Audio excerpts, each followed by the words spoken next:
You're really the perfect person, I feel like, to talk about change and evolution and just progress in marketing overall, given how much brands are now challenged to really play a meaningful role in terms of broader culture. I think that's a big challenge for brands and marketing in particular, sort of like how to do that and position themselves properly and be truly authentic and moving forward. I feel like throughout your career, you've really been such a force, as you mentioned, for creativity, for change. Obviously, that's a personal passion for you. Right now, we're facing a time where there's still a lot of economic uncertainty, political uncertainty. There's a lot of budget tightening going on. And a lot of the marketers we've been talking to are really kind of feeling restricted. And there's this sort of fear of messing up.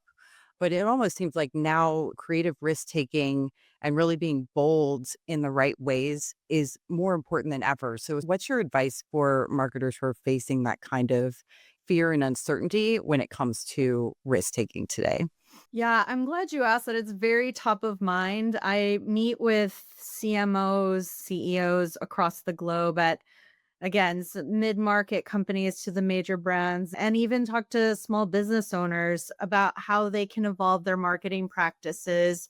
And there is definitely a trend in how do we do more with less.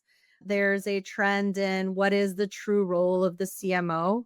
And to your point earlier, how, as a CMO, as the person responsible for brand and marketing, do I show impact to the bottom line?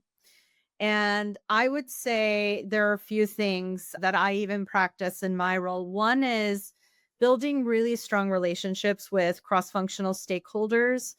The reality is, we're all here to deliver against one unified goal, and that's profitability for whatever business we work for or belong to. And when you come to the table with stakeholders that way and you stop thinking about, well, this is my piece of the pie and that's yours, I do feel like moving out of those silos really helps drive the unity and more collaboration and cooperation.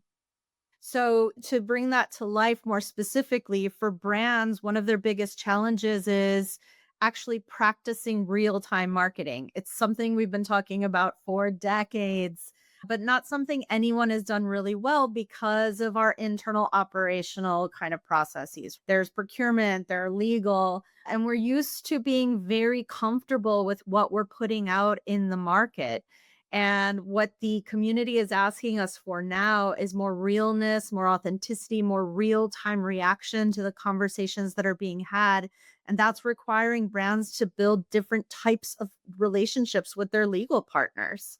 So, the overarching recommendation to everyone listening is start to think beyond the current structure that you exist within, and how can that change to better deliver an experience for everyone that you want to lean into your brand. The other thing I'll say is, I mean, I run an org of about 600 people across the globe, and probably 50% of what I do is marketing on a daily basis. As marketers, we really need to hold ourselves accountable to be not only CMOs, but like chief business officers, chief operating officers, chief innovation officers. It's the evolution of the role. There's been a lot of talk about the CMO role kind of dying off. And I actually think it's not going to die off. It's going to morph into something much more robust and much bigger. And so, how do we start holding ourselves accountable for that growth?